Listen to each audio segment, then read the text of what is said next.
वो देखो, सोराया पर पथराव की तैयारी चल रही है। वह अपने पति द्वारा चरित्रहीना जो साबित कर दी गई है। अब उसकी एक ही सजा है, पथराव द्वारा मृत्युदंड। देखो, उन्होंने गांव के छोटे लड़कों को रेहड़ी में पत्थर इकट्ठे करने भेज दिया है। इंसानी प्राण लेने हैं, 2-4 पत्थरों से थोड़े ही काम चलेगा।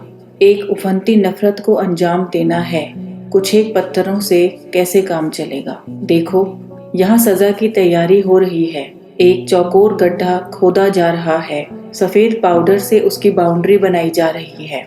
उनके लिए यह वक्त पुण्य कमाने का, अल्लाहू अकबर के नारे लगाने का, अपने भीतर की घृणा की आग को साकार रूप देने का। जानते हैं कौन है, कैसा है उसका पति, कैसे उसे सोराया से छुटकारा पाने की सूझी।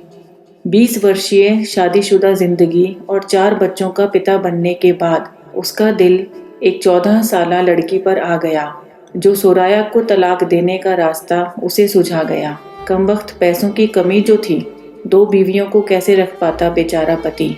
और यदि बिना इल्ज़ाम सोराया को तलाक देता तो उसे दहेज की रकम वापस न देनी पड़ती। इस पर सोराया भी नाखुश, क्लेशी जिंदगी के बावजूद भी तलाक को तैयार न थी, क्योंकि कैसे अपना व अपनी 2 बेटियों का पेट वह पालती।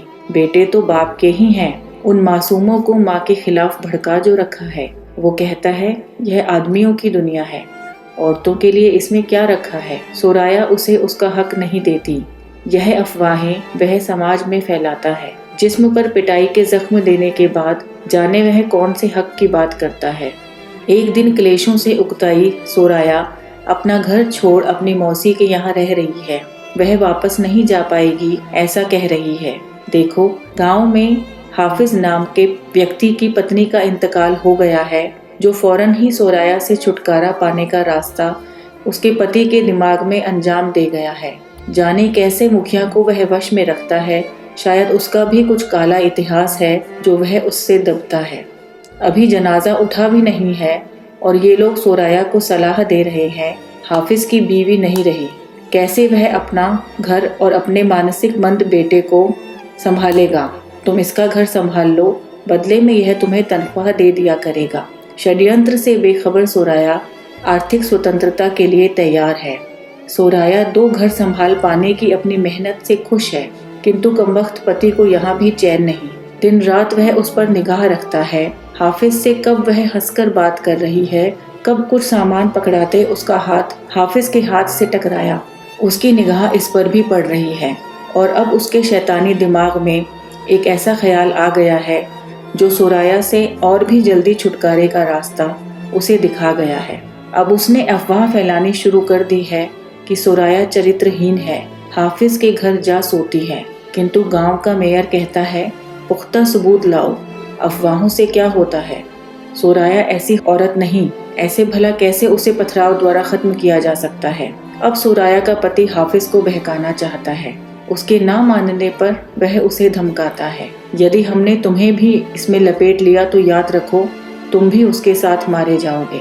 पथराव की सजा केवल वह ही नहीं, तुम भी साथ में पाओगे। तब कहाँ जाएगा तुम्हारा वो मंद बुद्धि बेटा, बोलो, तब क्या इसे पागल खाने में डाल देना उचित रहेगा। अब सीधा साधा हाफिज भी उनके बहकावे में आ गया है। सबके सामने सोराया के चरित्र पर कीचड़ उछालना उसे भा गया है। ओहो हो, देखो, एक तूफान सा आ गया है। एक मासूम मजलूम औरत पर जुल्म ढाने का समय आ गया है। वो देखो, सोराया पर पथराव की तैयारी चल रही है। पूरे समाज द्वारा वह चरित्रहीना जो साबित कर दी गई है। उन्होंने ऐलान कर दिया है, जारी यह फरमान कर दिया है, ठीक 1 घंटे बाद सोराया की सज़ा शुरू होगी। उस 1 घंटे में अब बेचारी सोराया क्या कर सकेगी। वह अपनी बेटियों को एक एक कर गले लगा रही है। किसी को अपने गले की चेन तो किसी को अंगूठी दिए जा रही है। मौसी के पूछने पर क्या तुम्हें मृत्यु से डर लग रहा है, सोराया कह रही है मौत से नहीं, मरने के तरीके का खौफ सता रहा है। मौसी उसे सफ़ेद कपड़े पहना रही है, प्यार से उसके बाल अंतिम बार भा रही है।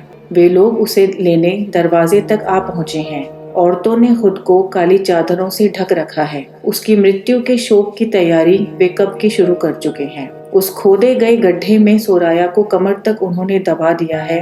वह प्रतिरोध न कर पाए सो उसके दोनों हाथों को पीछे से बांध दिया है। अब सोराया पूर्णतः निहत्थी है। एक भी पत्थर वह स्वयं तक आने से न रोक सकती है। पहला पत्थर फेंकने का मौका उसके वृद्ध पिता को दिया जाता है, किंतु सबसे सहमत होने के बावजूद शायद उनके बूढ़े हाथों में अब भी कहीं सोराया के लिए मोह का दंश बचा है। तभी तो 2-3 प्रयासों के बाद भी एक भी उसे न लगा है। अब सोराया की दृष्टि से, हाँ, आखिर इसने मुझसे छुटकारा पा ही लिया। अपने हैवानी मंसूबों की एक और कदम बढ़ा ही लिया। वे दरवाजे तक आ पहुंचे हैं अल्लाहू अकबर के नारे लगाते। यह शोर मच रहा है, क्यों नहीं मुझे जहर देकर मार देते और मेरा जनाजा ले जाते। रास्ते में जो लोग खड़े हैं, हाथों में पत्थरों को आपस में ठकठका, शायद वे मुझे यकीन दिला रहे हैं कि अब कुछ नहीं हो सकता। रास्ते में हाफिज का घर पड़ा है, वह मुझसे निगाहें मिलाने में खुद को असमर्थ पा रहा है। मैं चुप हूँ। पूरे गांव के सामने मुझे फरमान सुनाया जा रहा है कि मैंने अपने दागी चरित्र से गांव का सर शर्म से नीचा किया है और इसलिए उन्होंने मुझे मौत के घाट उतारने का फैसला लिया है। मैं उस जगह आ पहुंची हूँ जहाँ मेरी मौत के लिए गड्ढा खुदा है। भीतर से मैं दहशत ज़दा हूँ, किंतु किस ओर देखूं? कोई मुझसे सहानुभूति रखता नहीं दिखता। या अल्लाह, क्या अब कुछ नहीं हो सकता? उन्होंने इशारा किया है कि मुझे उस ओर ले जाया जाए, लेकिन कदम है कि खौफ से जम गए हैं। वो कहते हैं समय आ गया है, इसकी चादर हटाओ। मेरी मौसी मेरी चादर हटाने बड़ी हैं। मैं उनसे कह रही हूँ मैं रोऊंगी नहीं। आप भी मत रोना।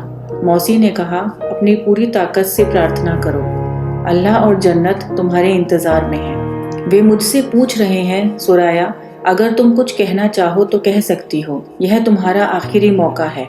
मैं हिम्मत बटोर आगे बढ़ती हूँ और कहती हूँ, यह आप कैसे कर सकते हैं? लगता है आप लोग मुझे नहीं जानते। मैं सोराया हूँ। मैं आपके घरों में गई हुई हूँ। हमने एक साथ खाना खाया है। हम तो दोस्त थे। आप मेरे साथ ऐसा कैसे कर सकते हैं? मैं आपकी पड़ोसी हूँ और तुम्हारी माँ, मेरे दोनों बेटे भी भीड़ में शामिल हैं। आपकी बेटी, मेरे पिता, तुम्हारी बीवी, ऐसा आप किसी के साथ भी कैसे कर सकते हैं? तभी भीड़ में से कोई चिल्लाता है, यह खुदा की मर्जी है, खुदा महान है, खुदा महान है। 2 आदमी मेरी ओर बढ़ते हैं और मेरे हाथ पीछे की ओर बांध देते हैं। मेरी निगाहें मेरे शौहर से मिलती हैं, जिनमें बेदर्दी और बेशर्मी नाच रही है। उन्होंने मुझे गड्ढे में खड़ा कर दिया है और अब मिट्टी डाली जा रही है। कहीं कोई ड्रम बजा रहा है, मानो कोई पुण्य का काम होने जा रहा हो। अल्लाहू अकबर के नारे लग रहे हैं। मैं देख पा रही हूँ कुछ औरतों के चेहरे पर खौफ और अपने लिए हमदर्दी। मैं चाहती हूँ ये शोर मेरी बेटियाँ न सुने। अब मैं पूर्णतः निहत्थी हूँ। वे मेरे पिता से पूछते हैं, आपको कुछ कहना है? अब कहने को क्या बचा है? अब यह मेरी बेटी न रही और ना मैं इसका पिता।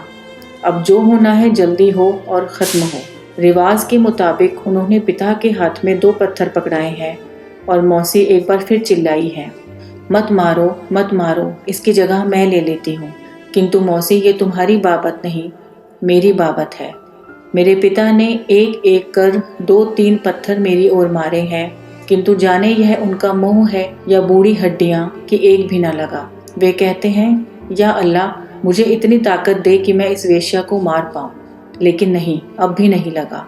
सही निशाने के लिए नफरत और भी गहरी होनी चाहिए। तभी एक खाला भीड़ में से मेयर का नाम चिल्लाती हैं, इब्राहिम, यह ईश्वर का संकेत है कि यह मासूम है, कुछ करो।